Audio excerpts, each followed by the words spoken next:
It was a moment watched around the world, and one that could potentially anger Saudi Arabia. I don't think it's going to help, and I am concerned about what happens the next few days. That was a photo op, clearly. Rahaf Mohammed Alqunun walked through Toronto's Pearson International Airport wearing a Canada hoodie and arm in arm with Foreign Affairs Minister Chrystia Freeland, who personally welcomed the teen as a brave new Canadian in front of the cameras.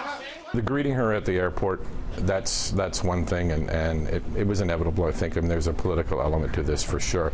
And hopefully that's it. Hopefully we don't then trot her out for meetings with the Prime Minister and photo ops with the Prime Minister and a bunch of other ministers to try and use her and exploit her situation to make a political point or a diplomatic point with the Saudis. I don't think that's fair to her, first of all, and I don't think it does our bilateral relationship, our efforts to build a bilateral relationship back up. I don't think it does that any good either.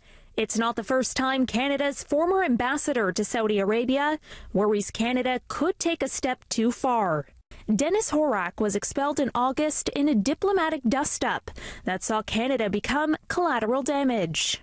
It was this single tweet speaking up for human rights that upset the Saudis, and in wanting to send a broader message to the world, within hours the Saudi ambassador to Canada was recalled, new trade with Canada stopped, and Saudi citizens studying in Canada were ordered to leave. Canada has been unequivocal that we will always stand up for human rights and women's rights around the world. In recent weeks, Canada announced sanctions against 17 Saudi nationals linked to the killing of journalists Jamal Khashoggi inside the Saudi consulate in Turkey. The explanations offered to date by Saudi Arabia lack both consistency and credibility. My name is Rahaf, and I'm still in the room. Horak says the move to grant the 18-year-old asylum was the right thing to do, but admits it might complicate already strained relations with Saudi Arabia. In terms of the diplomatic retaliation, there's not a lot that's left to punish. I mean, they've closed off a lot of avenues of our bilateral relationship already this summer.